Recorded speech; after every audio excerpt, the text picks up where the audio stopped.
The historic injustice of a scandal in which black children were incorrectly labeled educationally subnormal and sent to schools for physically and mentally disabled pupils must be addressed with a public inquiry, an MP has said. Kim Johnson, the Labour MP for Liverpool Riverside, is calling on Keir Starmer to bring justice to survivors and to also expose the long-term effects it has had in the education system. The MP is concerned that it is still unclear how many black children were forced into educationally subnormal (ESN) schools in the 1960s and 70s and did not receive support from the system. At a debate on Wednesday evening in Parliament, Johnson told MPs that many racist barriers still exist in education that have evolved directly from the policies and attitudes that drove the ESN scandal. She said, "The closure of ESN schools in the 1980s directly led to a rapid expansion in the use of school exclusions, and we began to see higher numbers incarcerated in prisons. The expansion of the use of set and tiering in education, whereby certain groups of children, in increasing numbers, are being denied the opportunity to sit exams at certain levels and then denied the opportunity to progress in educational settings, including going to university." Survivors, campaigners, lawyers, educational professors, and psychologists had shared their testimonies in Parliament on Tuesday before Wednesday's debate, each highlighting the unique way the systematic failure had either affected them or the lives of black children.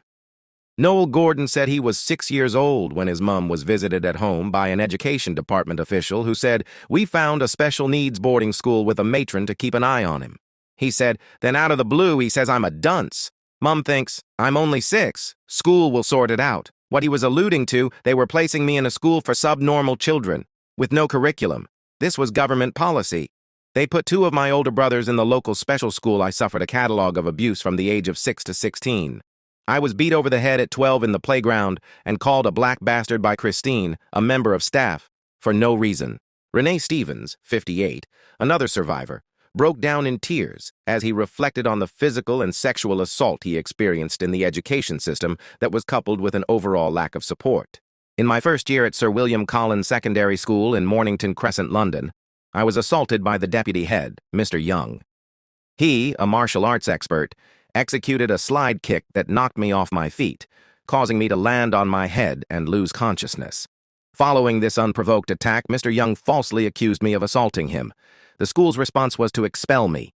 At the time, I had been living in a children's home," he said. Months later, he was moved to a Cotswolds boarding school, where he was encouraged to focus on woodwork and sports, with little emphasis on his academic learning.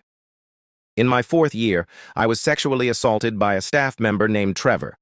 Once again, this assault went unaddressed, leaving me to grapple with the trauma alone."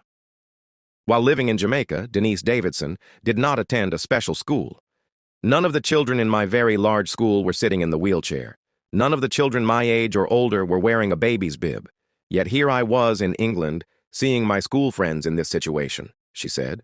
When her mom tried to organize her transfer to an average comprehensive school, Davidson said her mother was told by teachers, "Denise is a lovely girl, and she is a credit to you. However, at this point, I think Denise should remain where she is because she is a cretin." I remember my parents returning home and my dad finding a dictionary and looking up the word cretin. My mom was sobbing at this point because she thought I had some disease. She continued to attend the school with her classmates who were disabled. Speaking to The Guardian, Johnson said, "The same fundamental systems that excluded black children from mainstream education decades ago still exist today, just in different forms.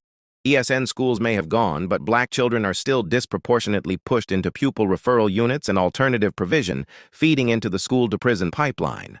She said that to have survivors speak at the event was a powerful reminder of the lasting impact of this injustice. Catherine McKinnell, the education minister, said the government doesn't currently plan to establish a public inquiry, but was committed to ensuring Britain is a country that will respect your contribution and will give you a fair chance to get on in life.